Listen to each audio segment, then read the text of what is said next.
So we could talk about the NBA season. The NBA season is back. Make some noise in this place, ladies and gentlemen. Come on. I need some more energy. Come on, make some noise in this place. So the NBA 2022-2023 season is upon us. You know, got the brothers in training camp right now working on their games. You got the first preseason games going on. So the NBA is back in full swing. So with that comes the way too early predictions. Everybody has to have way too early predictions. You have some type of sports channel. There is no way that you don't have some way too early predictions. Just the way of the land. That's just how it goes. So for this upcoming season, you asked the question, so who do you think is going to win the championship? So I think it'll be Giannis and the Milwaukee Bucks winning the championship this year. I don't think that there is a team outside of the Golden State Warriors that is so far away from Giannis and his ability for what they build around him that he can't get back to the title. I mean, you saw that with Phoenix. Phoenix looked to be one of the most well-constructed teams that we've seen in recent time as far as the 1 through 5 positions. And once Giannis kind of figured it out, he dominated that team. He took Boston to 7 games last year, and I believe this year they'll beat the Warriors in 6 games. I got the Warriors coming out west, obviously, losing to Giannis. Steph Curry and the Golden State Warriors continue to be one of the most underrated great teams ever. Steph Curry continues to be one of the most underrated all-time great players ever. I mean, a man walked down Boston. He beat those guys. He made them tap out, and they still won't acknowledge Steph Curry as who he is. 4-time champion, one of the greatest players we've ever seen. But I got him losing to Giannis this year. So for the regular season MVP, of course, again, if this is the Giannis era, all this stuff has to go through him. So I got Giannis as the front runner for MVP. And then as a slight, right on his heels, I got Nikola Jokic. Nikola Jokic, 2-time reigning league MVP. He's done that without the help, which was a part of the storylines of why is a 6 seed winning the MVP, is because he's putting up all of these numbers and keeping them as a playoff team with none of his second and third best players available for a whole season. So he'll have those guys back. And with those guys back, does this even further expand Nikola Jokic's game, or does he kind of regress to the mean now because he has the help and save that for the playoffs? So it'll be interesting what goes on, but I think it'll be a Giannis-Jokic race. And then, somebody who's on the outside looking in, I'd say a Luka, depending on the record of his team, because he doesn't have much help.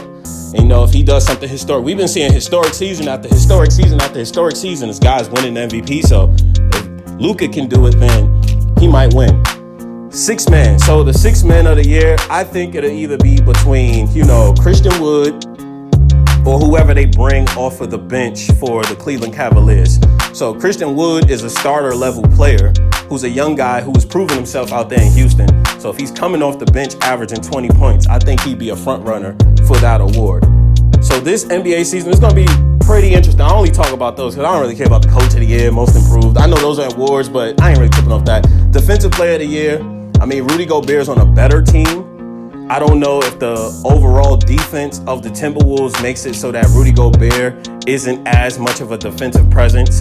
You have Joel Embiid out there in the 76ers. He may win the defensive player of the year. He may also fuck around and win the MVP trophy. So Joel Embiid will be interesting because he's one of those guys. He's a great player. So you want to acknowledge that he's there.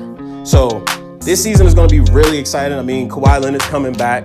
Kawhi Leonard was supposed to take over LA like 4 years ago, so we're still waiting on that. We'll see how it goes. You got the Golden State Warriors. They just brought in James Wiseman. He's finally healthy. He's looking good. He's a big that Golden State Warriors don't really use bigs, but with this, now they got a young guy in his, 3rd year who's finally going to be able to help the team, who is a legitimate big. He's not just, some 6'7" guy masquerading around as a center.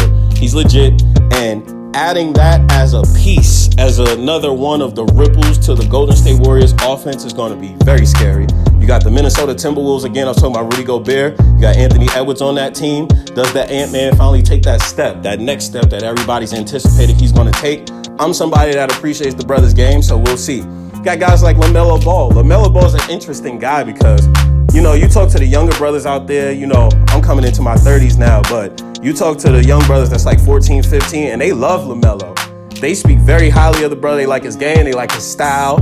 He has that kind of AI effect on the younger brothers. But as far as his regular season success, does he finally make the playoffs? Does he make his first All-Star team? Does he make an All-NBA team?